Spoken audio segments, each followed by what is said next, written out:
Hello friends, नमस्ते। तपाईँहरूलाई health and टेक्नोमा मेरो नयाँ यो च्यानलमा स्वागत छ। कृपया भिडियो अन्तिमसम्म हेरिदिनु होला र मन परेमा लाइक, सब्सक्राइब र साथमा रहेको बेल आइकन थिचिदिनु होला।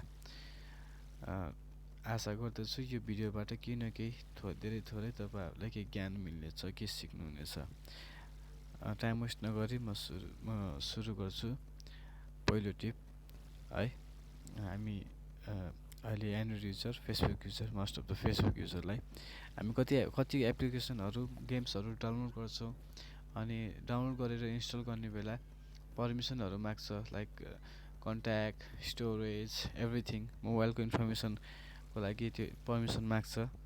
एन्ड यसरी पर्मिसन माग्छ, एन्ड देन हामी ओके ओके ओके गरेर गर्छौँ हो, एलाउ दिन्छौँ, हामीलाई लाइक पर्मिसन दिन्छौँ है। तर त्यो पर्मिसनबाट त्यो हामीले एक पर्मिसन दिन्छौँ, अनि त्यो पर्मिसनले हाम्रो सारा इन्फर्मेसन, मोबाइलको सबै इन्फर्मेसन, फेसबुकको सबै उता पास भइरहेको हुन्छ। सबै एप्लिकेसन त्यस्तो छ भन्न खोजेको होइन, सबै एप्लिकेसनलाई दोष दिएको होइन, तर धेरै एप्लिकेसन त्यस्तो छ। र साथै रह्यो आजकल अटो लाइक बढाउनलाई विभिन्न विभिन्न साइटहरू युज गर्ने गर्छन्। आजकल मान्छेहरू धेरै लाइक पाउनलाई अटो लाइकर जस्ता वेबसाइटहरू, एप्लिकेसनहरू युज गर्छन्। अनि त्यसमा पनि तपाईँकै फेसबुक, हजुरहरूकै फेसबुकबाट जुन ह्याक भएर गएको हुन्छ, हजुरकै फेसबुकबाट लाइक कमेन्ट गइरहेको हुन्छ अरूकोबाट, हजुरलाई थाहा पनि हुँदैन।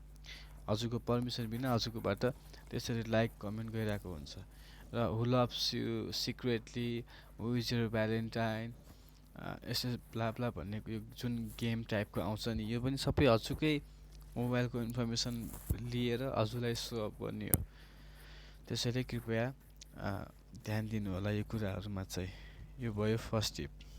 र अर्को सेकेन्ड टिप के भन्दाखेरि, हाम्रो मोबाइल भनेको एउटा प्राइभेट हो होइन, प्राइभेसी हुन्छ, कति कुराहरू प्राइभेसी हुन्छ।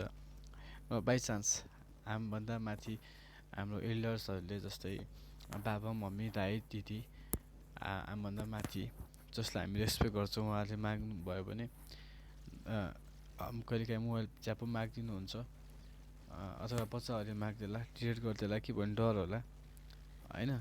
कति प्राइभेसी हुन्छ। त्यो क्रममा के गर्ने भन्दाखेरि, न डिलिट गर्नुपर्छ, न हाइड गर्नुपर्छ, केही पनि गर्नु परेन। सिधै यहाँ थिचेको यो सेटिङको साइडमा हेर्नुहोस् त, यो बटन थिचेर यहाँ भयो, गेस्टमा गएर गेस्टमा थिच्नुहोस्। गेस्टमा गएपछि एकदम ब्रान्ड न्यू तपाईँको सबै हराउँछ, ब्रान्ड न्यू मोबाइल जस्तै हुन्छ, कुनै एप्लिकेसन केही पनि हुँदैन। त्यो भयो सेकेन्ड है। अनि अर्को थर्ड, हजुरलाई नोटिफिकेसनले कति सताइरहेको हुन्छ है। नोटिफिकेसन आएको आयो, कहिले कुनै एपको त्यो पनि बन्द गर्न सकिन्छ। त्यसको लागि हामी सेटिङमा गएर है, सेटिङमा जाउँ, अनि यहाँ छ नि, यहाँ नोटिफिकेसन भनेर, नोटिफिकेसनमा गएर एकछिन यो धेरै भएर सायद टाइम लाग्ला। नोटिफिकेसनमा गएर जस्तै यो मैले कति ब्लक गरेको छ, जस्तै ल यो मानिलिउँ क्रोमको पनि कति आइरहेको हुन्छ हो।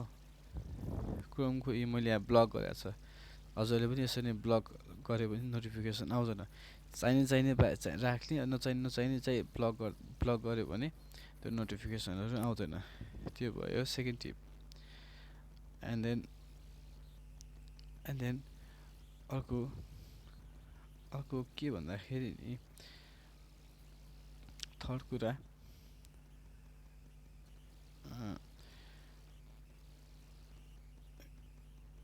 नोटिफिकेसनको भयो। अब आयो एकाउन्ट्सको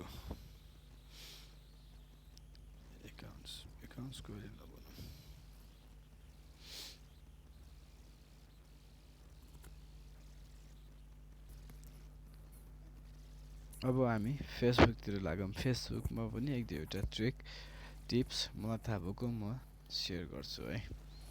फेसबुकमा जाउँ न हामी, ल त। यो मेरो फेसबुक भयो।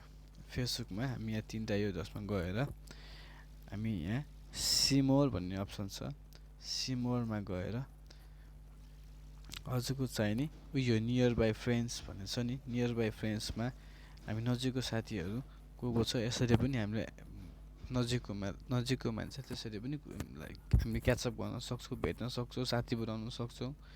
त्यसको लागि चाहिँ जिपिएस अन हुनु पऱ्यो। जिपिएस अन गरेर नजिकको साथीभाइ जति जो छ सबै टक्क देखाउँछ। हजुरले हाई वेब गर्दा पनि हुन्छ, मेसेज गर्दा पनि हुन्छ। राम्रो रेस्पोन्स, राम्रो फिडब्याक आयो भने राम्रो साथी बन्न पनि सक्छ। यो भयो नियर बाई है। Let me turn off my location. So now the next is setting. Settings ma जाउँ। अर्को टिप सेटिङ्समा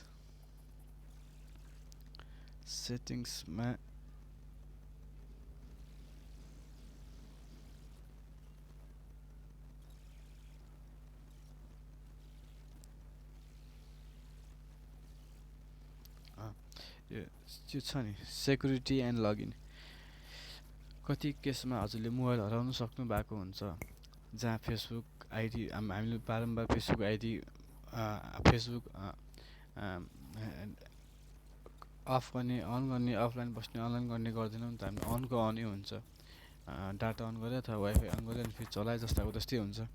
तपाईँले कति ठाउँमा मोबाइल हराएको हुनसक्छ अथवा कति ठाउँमा साथीहरूको मोबाइलबाट ल्यापटपबाट मोबाइलबाट चलाएर त्यति खुल्लै छोडेको पनि हुनसक्छ। त्यसको लागि हजुरले चिन्ता लिनै पर्दैन।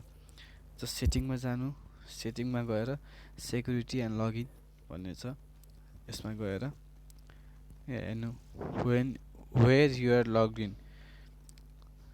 जहाँ लगइन जुन मोबाइलबाट अथवा जुन कम्प्युटर ल्यापटपबाट लगइन भएको छ, तब तपाईँको मोबाइल तपाईँको कसैले ह्याक गरेको छ, कसैले चलाएको छ भने यसरी आउँछ। यो त सबै मेरो हो है, सबै मेरो हो। त्यसैले मैले गर्नुपर्ने जरुरी छैन। हजुरले आफ्नै मोबाइलबाट log out of all session यो गरेर बाँकी जता अन्थ्यो सबैबाट अफ गर्न सक्नुहुन्छ आफ्नै मोबाइलबाट, यही मोबाइलबाट है। यो सबै मेरो हो, त्यही भएर मेरो त्यो जरुरी लागेन, जरुरी छैन मेरो। त्यही भएर सबै मेरो हो, मेरो मोटो जिफो मेरो सबै मेरै हो। हजुरले चाहिँ गर्न सक्नुहुन्छ त्यसरी। अनि चेक पनि गर्न सक्नुहुन्छ कुन मोबाइलबाट चलाएको हो भनेर है। फ्रेन्ड्स, भिडियो लामो हुन्छ होला, आजको लागि यति नै।